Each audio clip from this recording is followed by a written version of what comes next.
Lord be with you. A reading from the Holy Gospel according to Matthew. As Jesus passed by, he saw a man named Matthew sitting at the customs post. He said to him, "Follow me." And he got up and followed him. While he was at table in his house, many tax collectors and sinners came and sat with Jesus and his disciples.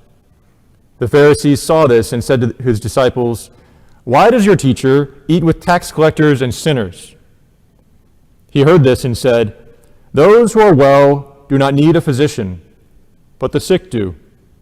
Go and learn the meaning of the words, 'I desire mercy, not sacrifice.' I did not come to call the righteous, but sinners." The Gospel of the Lord.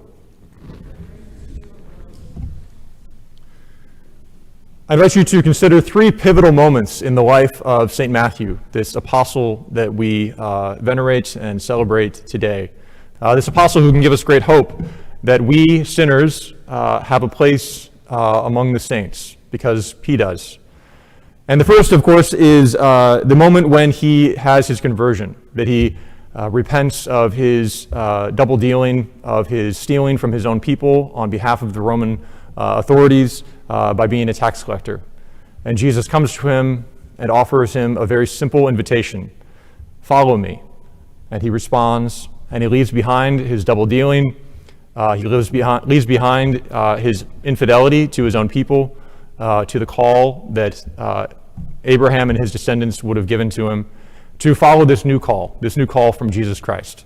And it brings him freedom. It brings him a sense of his place among his people, so that we then have a second moment when he chooses to write his gospel, right? And he writes his gospel in a particular language of Hebrew, because now this outsider, this man who had betrayed his people, now seeks to love them, to bring the mercy of Jesus Christ to them in their own language.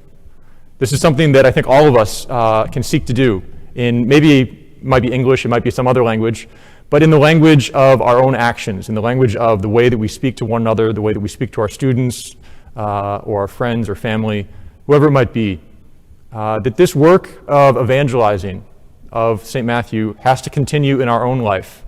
And so in the same way that we have been called away from our sinful ways to follow the Lord, we also are called to translate him into the way we live our life today. But finally, there's a third point in his life that is glorious. St. Matthew is said to have been a martyr in Persia or Ethiopia. And like most of Jesus' followers, most of his apostles, he gave his life. That's the reason we wear red today. The color of blood, the color of passion, that these men were filled with the Holy Spirit, and therefore they shed the very life that the Lord had given them out of love. All of this, I think, is something that we can see in St. Matthew. He is a premier example of what it looks like to be a disciple. And so we can ask the Lord to help us to leave behind whatever sins we may have committed, to translate the love of the Lord in our life today, and to ultimately pay whatever cost is demanded of us because we love Jesus Christ.